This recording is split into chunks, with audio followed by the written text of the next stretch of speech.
My name is Rose and I need to share something with you that changed my life forever. I grew up in Ann Arbor, Michigan in a house where God was never welcome. My parents were good people, don't get me wrong, but they taught me that religion was just a way to control people. Think for yourself, Rose. My dad would say whenever we'd see people going to church on Sunday mornings, "Don't let anyone tell you what's right or wrong." My mom would laugh when religious programs came on TV, shaking her head like she felt sorry for anyone who believed in such things. They raised me to be free to make my own choices and to never let anyone, especially religious people, tell me how to live. At school I learned to push boundaries. I was the kid who questioned every rule, who rolled my eyes when teachers talked about consequences. I wanted freedom more than anything else in the world. When I got to the University of Michigan to study political science, I thought I had found it. The campus was full of different voices and ideas, and I loved being part of the debates and discussions. But there was one voice that always made my blood boil: Charlie Kirk's. I'd see him on TV or watch clips online where he spoke against people like me, against the choices I believed in.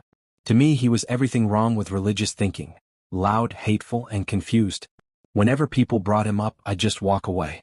I couldn't stand listening to his message. But the most important thing in my life was Tina. She was my girlfriend, my best friend, and the person who made me feel completely safe and loved. We'd been together for over a year, and I truly believed this was how I was meant to be. At home, we kept our relationship quiet because even my open-minded parents had their limits. But when it was just us, I felt like I could be my truest self. Tina made me feel free in a way I'd never experienced before. Before I continue with what happened next, I want to ask you something. Have you ever had an experience that completely changed how you see the world? Maybe something that made you question everything you thought you knew? I'd love to hear about it in the comments below. And if this story touches your heart, please consider subscribing. I believe these stories of hope and change are meant to be shared, and I'd be honored to have you join me for more. Looking back now, I can see that everything was leading up to September 10th, 2025. A day that started like any other Tuesday but would set in motion the most incredible and terrifying experience of my life. I was sitting in the university library working on an assignment for my political science class, when I heard whispers from the students at the table next to me. Something had happened to someone, but I couldn't make out who they were talking about. I tried to focus on my work, but then my phone buzzed. It was Tina. "Rose?" Her voice was quiet, almost whispering. "Have you heard the news?" "What news?" I asked, stepping away from my table to hear her better. "It's Charlie Kirk," she said, and I could hear something strange in her voice. "Rose, Charlie is dead." I felt something I wasn't expecting. Instead of sadness or even neutrality, I felt relief. This man who had said so many things that hurt people like me and Tina, who had made us feel unwelcome and wrong, he was gone. I know it sounds terrible now, but in that moment I felt like a weight had been lifted. Tina met me at the library 20 minutes later. We walked between the tall bookshelves talking in hushed voices, and I'm ashamed to say we kept smiling. We talked about how maybe now there would be one less voice speaking against people like us. Maybe now things would be a little easier. I tried to get back to my assignment, but my mind kept wandering back to the news and that light, almost happy feeling in my chest.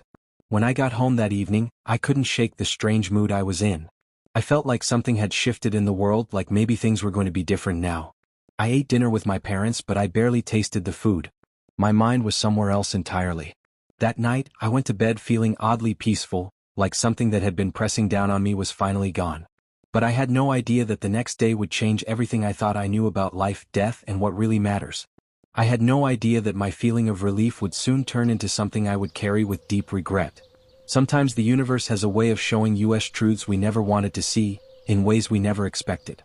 The morning of September 11th, 2025, dawned bright and clear, and I remember thinking it felt like a new beginning. I had classes all morning and spent the afternoon studying with friends. The news about Charlie Kirk was still floating around campus, and I noticed how different people were reacting. Some seemed genuinely sad, others looked relieved like I felt, and some just seemed confused about how to respond. All day long, I carried this strange lightness in my chest like I was walking on air. I kept thinking about how one less voice of opposition meant more freedom for people like me.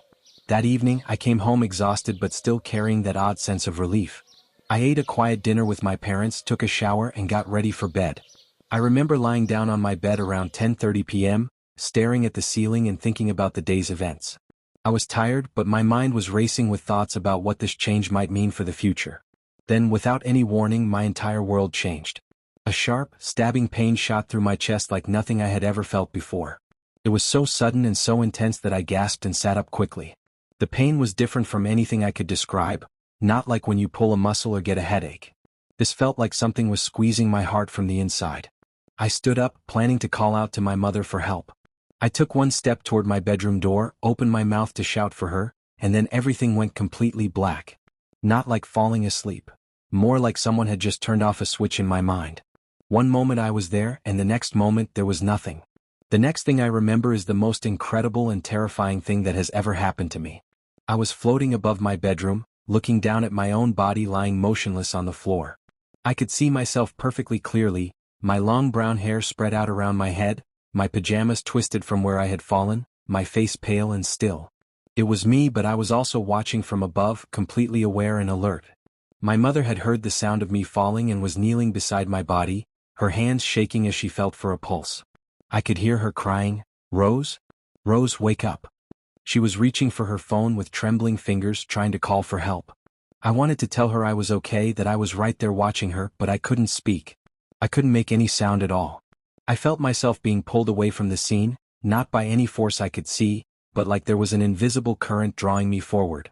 I tried to resist because I wanted to stay with my mother, to somehow comfort her, but I had no control over what was happening.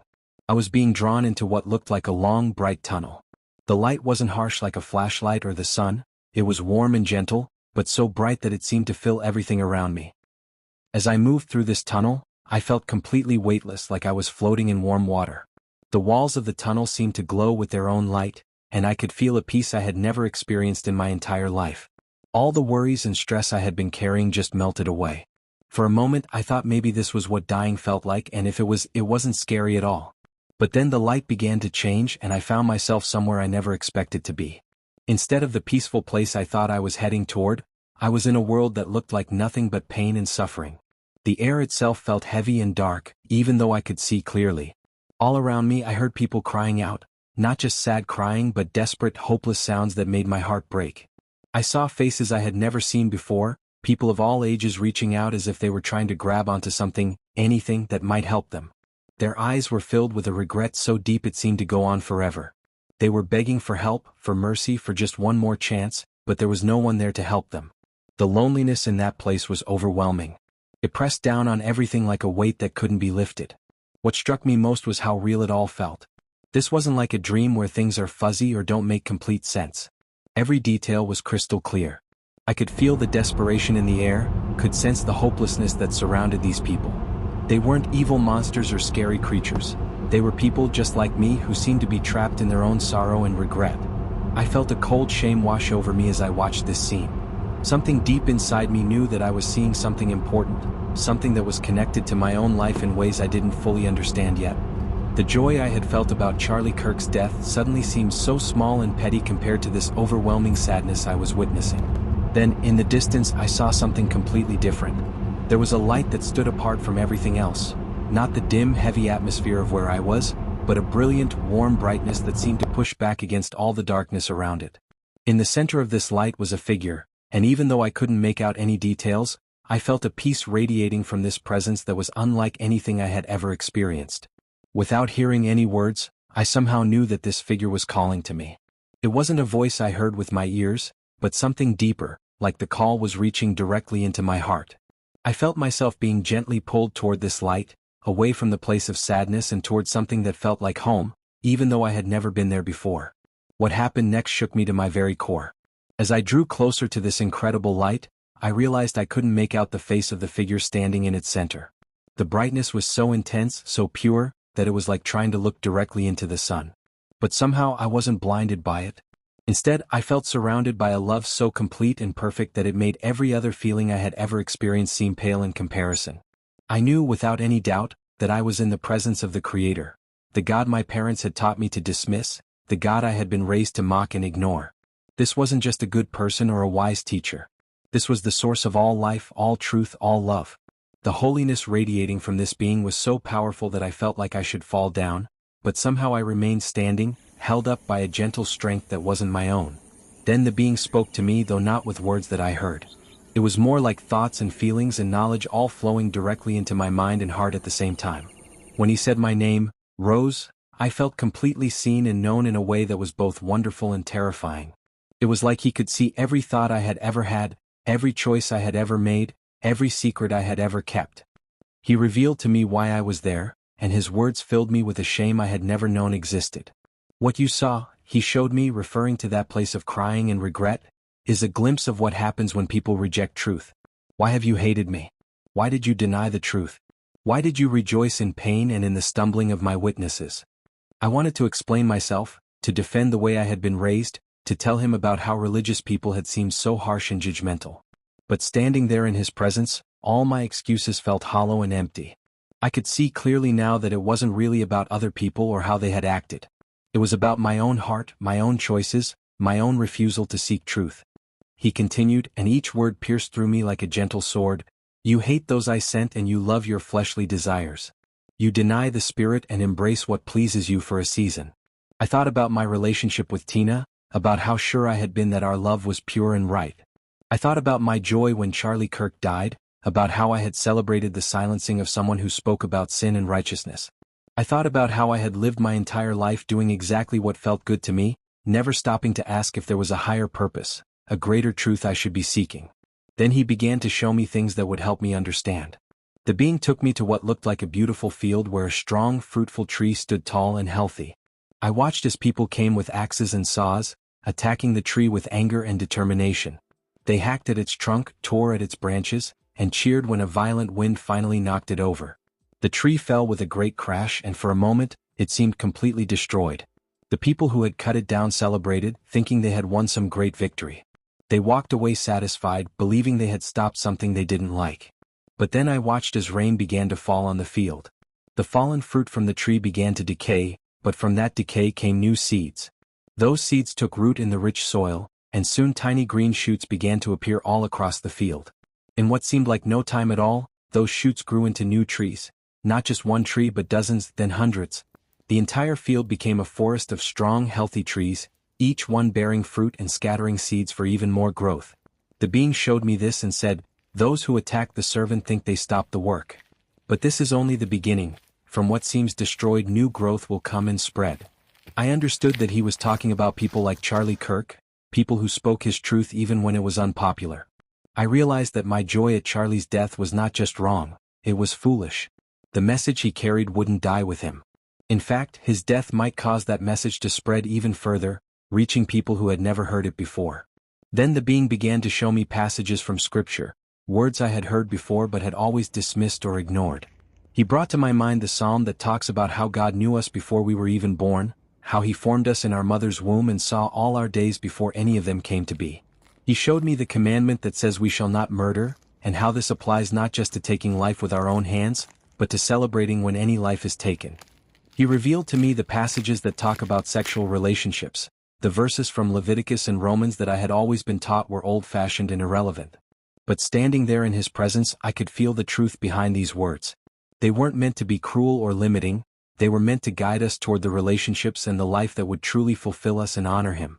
He showed me the verses about how his messengers would be persecuted, how people who spoke his truth would be hated and attacked.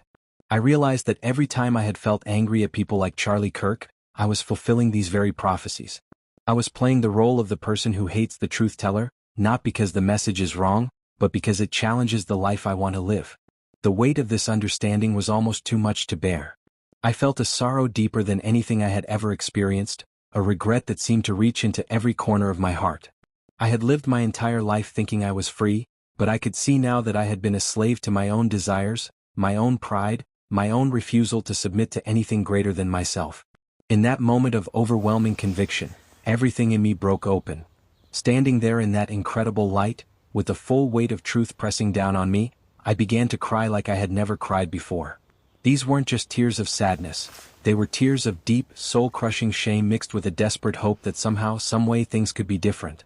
"Forgive me," I heard myself saying out loud in that place of light. "I was so wrong. I mocked you without even knowing you. I celebrated when your servant died. I lived only for myself and called it freedom. Please forgive me. I want to know the truth. I want to live the right way." The being of light listened to my desperate plea with both sternness and incredible mercy. He showed me that yes, justice is real, and yes, there are consequences for the choices we make. The place of sorrow I had seen wasn't just a scary story, it was a real destination for those who reject truth and refuse to turn from their ways. But he also showed me something beautiful. Mercy is offered to everyone who truly wants to change. He revealed to me that this entire experience, seeing that place of regret, meeting him face to face, understanding the truth about my life, was given to me as a gift. Not because I deserved it, but because he wanted me to have a chance to turn around and help others do the same. He told me that the people I had seen crying out in that dark place weren't meant to be celebrated or ignored. They were warnings for those who are still alive, still able to choose differently. The vision of the tree came back to my mind and I understood something deeper. He wasn't just showing me how truth spreads despite persecution. He was showing me that I could be part of that new growth. Instead of being someone who tears down and celebrates destruction, I could become someone who plants seeds and helps new life grow. Then I felt that same pulling sensation I had experienced before, but this time it was drawing me back toward my body, back toward life. I wanted to stay in that place of perfect love and understanding, but I knew I had work to do. As I moved away from the light, I felt myself being drawn rapidly back through the tunnel, back to my bedroom, back to my life. I woke up in a hospital bed with machines beeping softly around me. The first thing I saw was my mother's face, streaked with tears but glowing with joy. "Rose," she cried, grabbing my hand. "You're back. Oh honey, you're back." The doctors told me later that I had suffered a severe heart event, something that shouldn't happen to a healthy 20-year-old, but did. They said my mother's quick thinking and the paramedics' fast response had saved my life. But I knew the real reason I was back wasn't medical, it was because I had been given a second chance. I was a completely different person when I left that hospital. The first thing I did was call Tina and tell her everything, not hiding any part of the vision, not making excuses for my former joy about Charlie Kirk's death. I told her about the place of sorrow, about meeting the Creator, about learning the truth of Scripture. I asked her to forgive me for leading her down a path that I now knew was wrong. Tina was confused and hurt at first. She couldn't understand how I could change so completely so fast. But when she saw the peace in my eyes, the genuine sorrow for my past attitudes, and the love I still had for her as a person, she began to listen. I told her I couldn't continue in our romantic relationship, but that I wanted to help her find the same truth I had discovered. When I got home, I sat down with my parents and told them everything.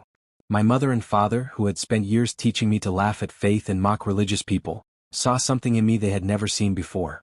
There was a seriousness, a depth, a peace that they couldn't explain away or dismiss. "Mom, Dad," I said, "I know you taught me to think for myself, and in a way that's exactly what I'm doing now. But I've learned there's a difference between thinking for yourself and refusing to consider that there might be truth bigger than what we want to believe." Over the following months, my simple and honest testimony, full of sorrow for my own wrongness and gratitude for the mercy I had been shown, opened conversations in my home that had never happened before. My father started asking questions about Scripture. My mother began reading the Bible she had always kept hidden in a closet. One by one, the people I loved began to want to know the God I had met in that place of light. I kept going back to that vision of the tree, understanding more each day what it meant. The being of light didn't just want me to be afraid of judgment. He wanted me to help fruit grow from the seeds that had been planted, even by someone like Charlie Kirk, whose message I had once hated. I returned to campus a different person.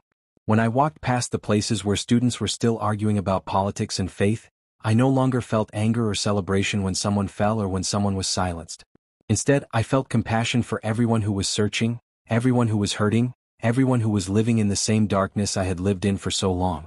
I started reaching out to people, not to judge them or condemn them, but to share the hope I had found. I told them there was mercy available, not through being perfect, but through genuine change, real repentance, and accepting the love that had been shown to me in that place of incredible light. The transformation in my life became a testimony that spoke louder than any argument. People could see that something real had happened to me, something that couldn't be explained away or dismissed. And slowly, like seeds growing into trees, the truth began to spread through conversations, through changed lives, through the kind of fruit that grows when someone truly encounters the Creator of all things. If you've stayed with me through this entire story, I want you to know that the same mercy I found is available to you too. No matter what you've done, no matter how far you think you've strayed, no matter how much you've mocked or rejected or celebrated the wrong things, there is hope. There is forgiveness. There is a love waiting for you that is deeper and more complete than anything you can imagine. I'd be honored if you'd subscribe to this channel and join me as I share more stories of hope and transformation. These testimonies aren't just stories, they're invitations to discover the truth that can change everything. Thank you for listening to my heart, and may you find the same peace and purpose that found me in my darkest moment.